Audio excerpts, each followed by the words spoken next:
अस्सलाम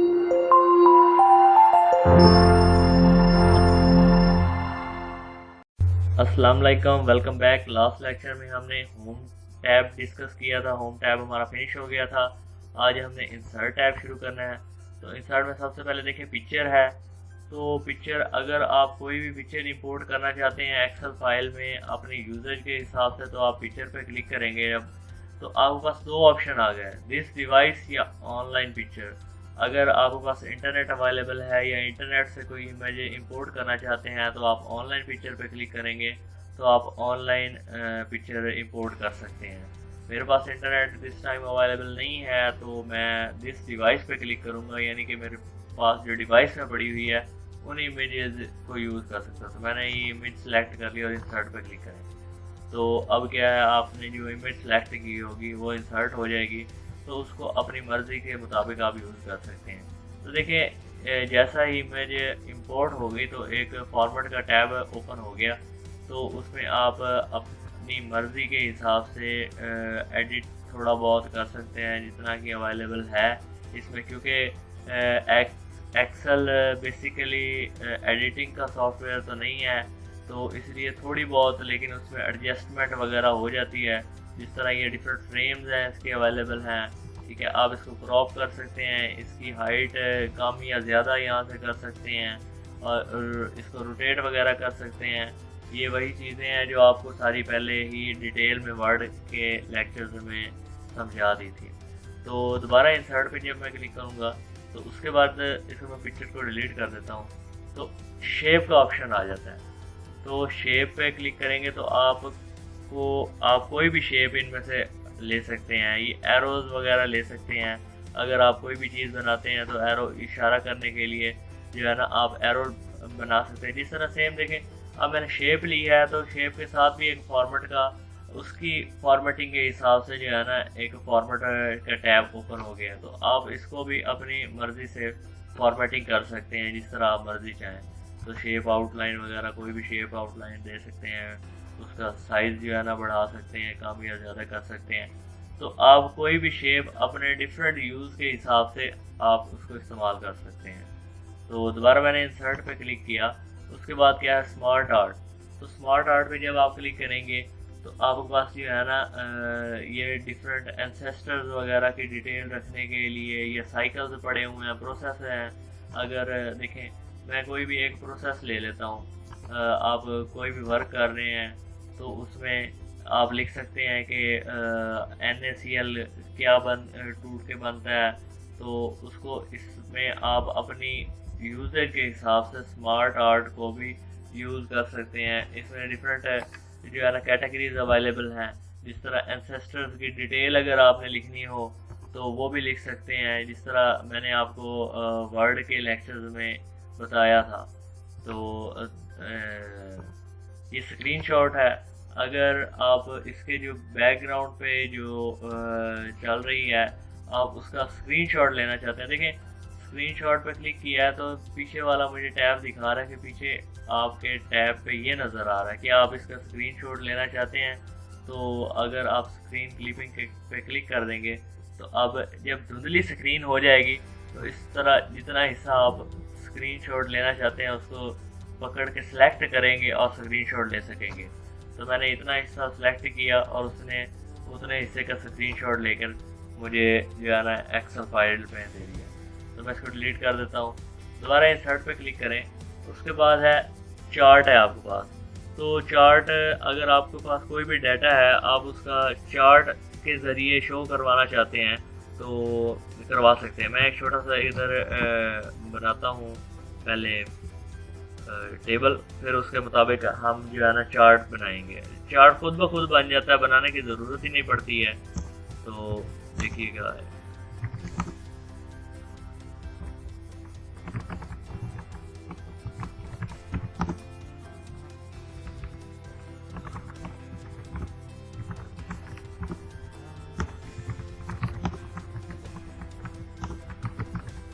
ये मैंने एक छोटा सा चार्ट जो है बस टेबल बना लिया।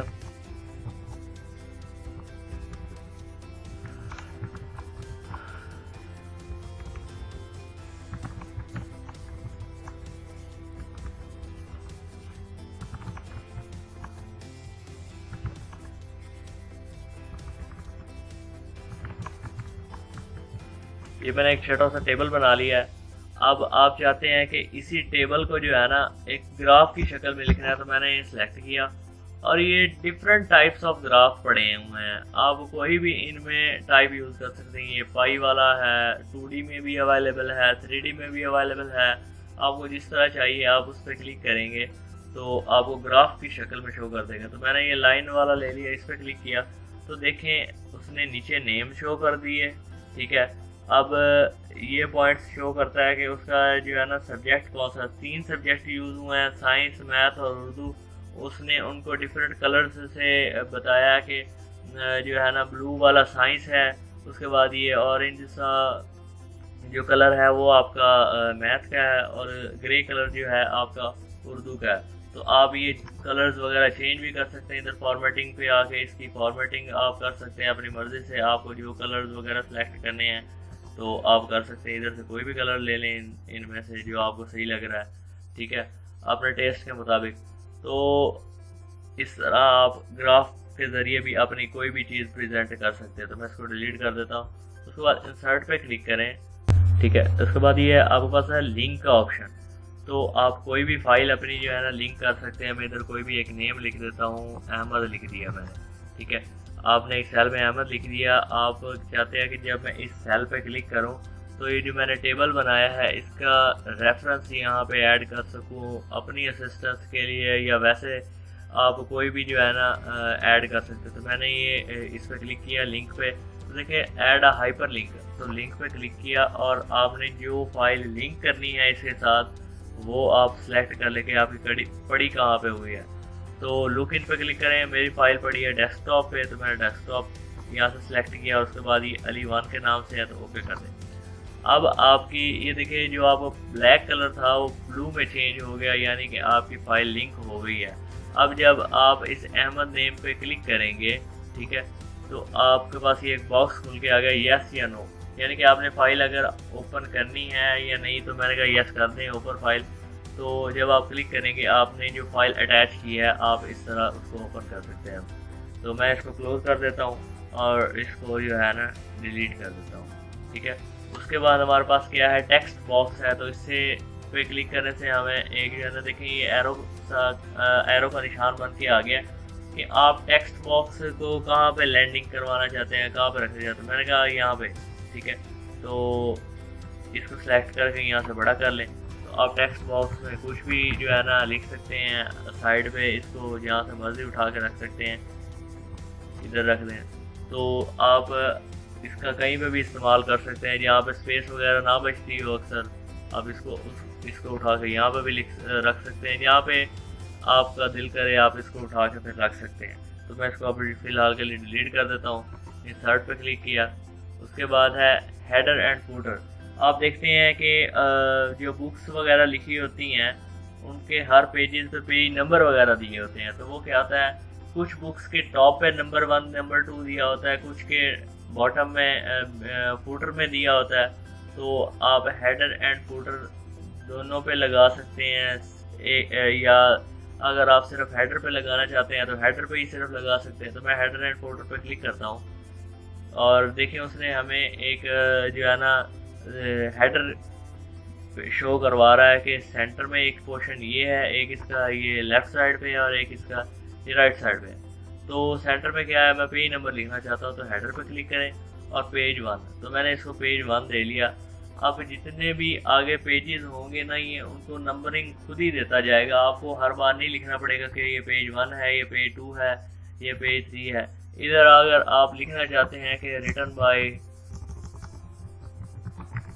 बाय या असाइनमेंट बाय या नोट बाय, कोई भी आप अपना रेफरेंस लेना चाहते हैं तो आप को बार बार नहीं लिखना पड़ेगा। आप सिंगल क्लिक पे ही आप एक बार लिखेंगे और सब पेजेस पे जो है ना बार बार खुद ही रिपीट होता जाएगा। तो अब इसको जो है ना व्यू पे मैंने क्लिक किया। ठीक है, इसको सबसे पहले इधर नीचे वाले सेल में ले आए। तो नॉर्मल पे क्लिक करेंगे तो ये ख़त्म हो जाएगा, सारा पहले की तरह डिस्प्ले हो जाएगा आपको शो। तो अब क्या है, इसको देखने के लिए, चेक करने के लिए कि क्या ये वाकई वर्क कर रहा है, मैंने इस सेल को जो है ना नीचे कॉपी करना शुरू कर दिया है। इसी तरह नीचे लेके जाते हैं काफ़ी नीचे। तो ये नीचे सेल को मैंने इस तरह लिया है। अब प्रिंट व्यू देखें इसका, तो प्रिंट व्यू में देखें ये पेज नंबर 1 है, ठीक है, इस पर क्लिक करें तो ये पेज नंबर 2, पेज नंबर 3। अब देखिए रिटर्न बाय हसनैन अब्बास जो मैंने लिखा और पेज 4 खुद ब खुद चेंज होता जा रहा है। अब देखिए नीचे फुटर में शीट 1 लिखा हुआ, तो शीट 1 ही हमारी सिंगल ही शीट यूज़ हो रही है, तो इसलिए वो शीट 1 ही लिखा हुआ आ रहा है, ठीक है। उसके बाद मैं इसको अंडू कर देता हूँ, तो इंसर्ट पे क्लिक किया। उसके बाद अगला क्या है, वर्ड आर्ट। वर्ड आर्ट से आपके पास एक जो है ना हैंड राइटिंग बना हुआ ही आ जाएगा, आप इसको भी यूज़ कर सकते हैं। तो इधर मैं लिख देता हूँ पासवान कंप्यूटर एकेडमी, ठीक है। आप इसको उठा के कहीं भी रख सकते हैं यहाँ से पकड़ के, या इसको छोटा बड़ा कर सकते हैं अगर आप करना चाहें, इसका साइज छोटा बड़ा, तो इसको रोटेट वगैरह कर सकते हैं। ये वही वर्ड आर्ट है जिसका हम MS वर्ड में पढ़ के आ चुके हैं। उसके बाद मैं इसको डिलीट कर देता हूँ। तो उसके बाद है सिग्नेचर। सिग्नेचर पे क्लिक करेंगे तो आप अपना अगर कोई भी असाइनमेंट वगैरह देते हैं या नीचे जो है ना एप्लीकेशन वगैरह लिखना है तो आप अपने नेम का सिग्नेचर भी बना सकते हैं। तो मैं इधर अपना नेम लिखता हूँ, ठीक है। नीचे अपना यहाँ की मतलब जिस तरफ से आपको एप्लीकेशन जा रही है या लेटर जा रहा है उस अदारे का नाम लिख लें, या कुछ भी आप लिख सकते हैं अपनी प्रैक्टिस के लिए। मैं इधर लिख देता हूँ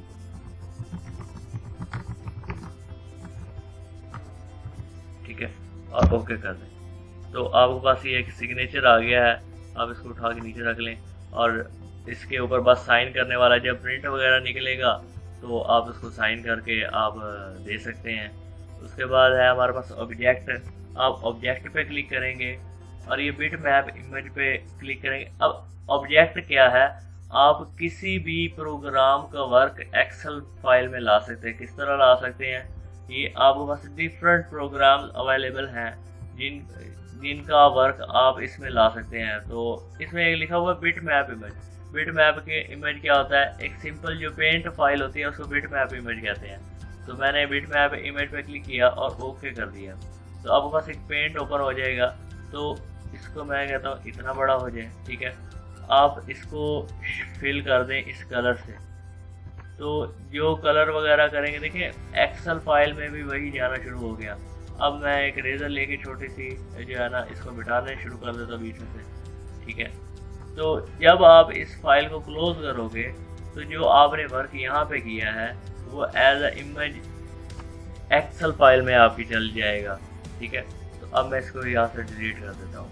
इसको भी जो ये सिग्नेचर है इसको भी मैंने डिलीट कर दिया।